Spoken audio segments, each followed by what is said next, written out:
नमस्कार। इस वीडियो में मैं आपको 5 अति महत्वपूर्ण प्रश्न समझाने वाला हूं और मैं आपको गारंटी देता हूं कि ये पांचों ही प्रश्न आने वाली बोर्ड परीक्षा में पूछे जाएंगे। अगर नहीं आए तो आप वीडियो को डिसलाइक कर देना और चैनल को अनसब्सक्राइब कर देना।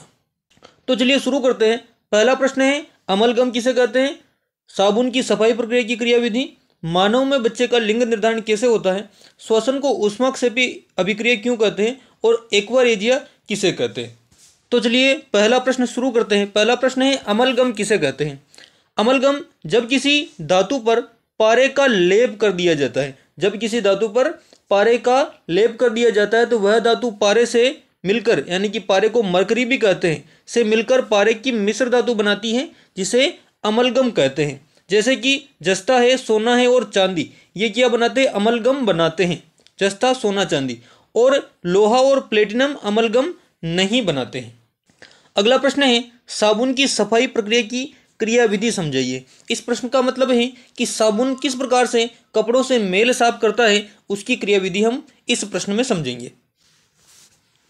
साबुन का अणु दो भागों से बना होता है। सबसे पहली बात क्या है कि साबुन का अणु जो है दो भागों से बना होता है। इसमें पहला लंबा वाला हाइड्रोकार्बन वाला भाग होता है। पहला भाग जो है लंबा और हाइड्रोकार्बन वाला भाग होता है, जो ये चित्र में इसमें बताया गया है। यहाँ से यहाँ तक का ये वाला सिरा जो है ये हाइड्रोकार्बन वाला भाग, लंबा वाला भाग है।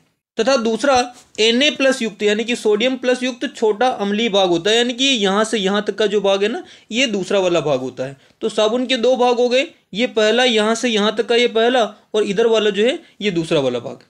और दूसरे वाले का सूत्र रहता है कि COO- Na+, ये दूसरे वाले छोटे अम्लीय भाग का सूत्र होता है। इसमें हाइड्रोकार्बन वाला भाग जल विरागी होता है। जल विरागी का मतलब है कि यह हाइड्रोकार्बन वाला जो भाग है यह जल से नहीं जुड़ता है, जल विरागी होता है। तथा आयनिक अम्लीय सिरा जल रागी होता है, यानी कि यह जल से जुड़ जाता है। तो अब तक हमने क्या जाना कि साबुन का अणु जो है वो दो भाग होते हैं। उसके पहला जो है लंबा वाला हाइड्रोकार्बन वाला भाग रहता है, दूसरा रहता है सोडियम प्लस युक्त अम्लीय भाग जो रहता है। अब ये जो लंबा वाला भाग जो है ये जल विरागी होता है और छोटा वाला जो भाग है वो जल रागी होता है। आगे देखते हैं कि जब गंदे कपड़ों को पानी में साबुन के साथ मिलाया जाता है तो साबुन के अणु का आयनिक भाग कौन सा? ये वाला भाग। आयनिक भाग जल रागी होने के कारण जल में विलय हो जाता है, यानी कि ये जल के अणु के साथ में जुड़ जाता है। जबकि साबुन के अणु का दूसरा भाग जल विरागी होने के कारण तेल, ग्रीस या जो भी कपड़ों में गंदगी होती है उस भाग से संलग्न हो जाता है। कौन सा? ये लंबी हाइड्रोकार्बन श्रृंखला वाला भाग। गंदे कपड़ों को साबुन विलयन में खंगालने पर साबुन के अणुओं से संलग्न गंदगी के कण जल में घुलकर बाहर निकल आते हैं। इस प्रकार कपड़े जो है साफ हो जाते हैं। अगला प्रश्न समझते हैं, मानव में बच्चे का लिंग निर्धारण कैसे होता है? इस प्रश्न का मतलब ये है कि गर्भ में जो भ्रूण का जो विकास होता है वो लड़का होगा या लड़की, ये कैसे डिसाइड होता है? तो मनुष्य की एक कोशिका में 23 जोड़े गुणसूत्र पाए जाते हैं। मनुष्य की जो कोशिकाएं होती है उसमें कितने जोड़े? एक कोशिका में 23 जोड़े गुणसूत्र पाए जाते हैं, जिनमें से 22 जोड़े गुणसूत्र तो नर और मादा में समान होते हैं, यानी कि महिला और पुरुष में जो एक कोशिका में जो 23 जोड़े पाए जाते हैं, जिनमें से 22 जोड़े तो महिला और पुरुष दोनों में समान होते हैं, लेकिन 23वां जोड़ा नर एवं मादा में अलग अलग पाया जाता है, जिसे क्या कहते हैं? जिसे लिंग गुणसूत्र कहते हैं। यह 23वां जोड़ा नर में XY, कैपिटल XY से तथा मादा में XX से प्रदर्शित किया जाता है। इसका चित्र अगले पेज पर दिया गया है। चित्र को समझ लेते हैं कि नर का जो है 23वां जोड़ा XY, मादा का 23वां जोड़ा XX होता है। X और Y दोनों अलग अलग हो जाते हैं, इसमें भी X और X दोनों जो है अलग अलग हो गए। अब इसमें चित्र बनाना आपको सीखना है, चित्र आपको बनाना है। X जब X से मिलता है तो वहां पर XX युग्मनज बनेगा, और X जब Y से मिलता है तो वहां पर XY युग्मनज बनेगा। और जब XX बनता है वहां पर लड़की का जन्म होता है, और जहां पर XY बनता है वहां पर लड़के का जन्म होता है। इस प्रकार से 50-50% जो है लड़का और लड़की के होने के रहते हैं। श्वसन को ऊष्माक्षेपी अभिक्रिया क्यों कहते हैं?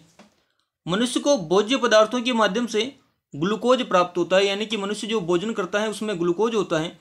जब हम सांस के माध्यम से ऑक्सीजन ग्रहण करते हैं तो यह ऑक्सीजन ग्लूकोज से अभिक्रिया करती है, यानी कि जो सांस के माध्यम से ऑक्सीजन हम शरीर में लेते हैं फेफड़ों में, वह उस ग्लूकोज से अभिक्रिया करती है। जिससे क्या होता है, जिससे कार्बन डाइऑक्साइड, जल एवं ऊर्जा निकलती है। यानी कि जैसे यहाँ पर दिया गया ये ग्लूकोज है C6H12O6 और इसकी ऑक्सीजन के साथ में अभिक्रिया हुई है, जिससे क्या बनता है, कार्बन डाइऑक्साइड बनता है, जल वाष्प यानी कि जो है शरीर में जल वाष्प बनती है, ऊष्मा के रूप में वापस निकल जाता है और ऊर्जा जो है मुक्त होती है। श्वसन की क्रिया में ऊर्जा मुक्त होने के कारण ही इसे ऊष्माक्षेपी अभिक्रिया कहते हैं। अगला प्रश्न है, एक्वारेजिया किसे कहते हैं? एक्वारेजिया सांद्र हाइड्रोक्लोरिक अम्ल और सांद्र नाइट्रिक अम्ल का 3:1 का मिश्रण होता है। छात्रों, HCl और HNO3, HCl यानी कि हाइड्रोक्लोरिक अम्ल और HNO3 यानी कि नाइट्रिक अम्ल, इनका 3:1 का मिश्रण होता है। यानी कि 3 गुना जो है वो HCl रहेगा और 1 जो है 1 अनुपात में क्या रहेगा, नाइट्रिक अम्ल रहेगा। इस प्रकार से इन दोनों का जो है मिश्रण रहता है, ये एक्वारेजिया रहता है। यह मिश्रण इतना शक्तिशाली होता है कि यह सोना और प्लेटिनम को भी गला सकता है। अन्य किसी भी अम्ल में यह क्षमता नहीं होती, यानी कि अन्य कोई भी अकेला अम्ल मिलकर सोना या प्लेटिनम को नहीं गला सकता, लेकिन यह जो एक्वारेजिया जो है ना, यह सोना और प्लेटिनम को गला सकता है।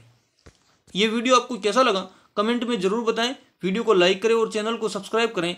धन्यवाद।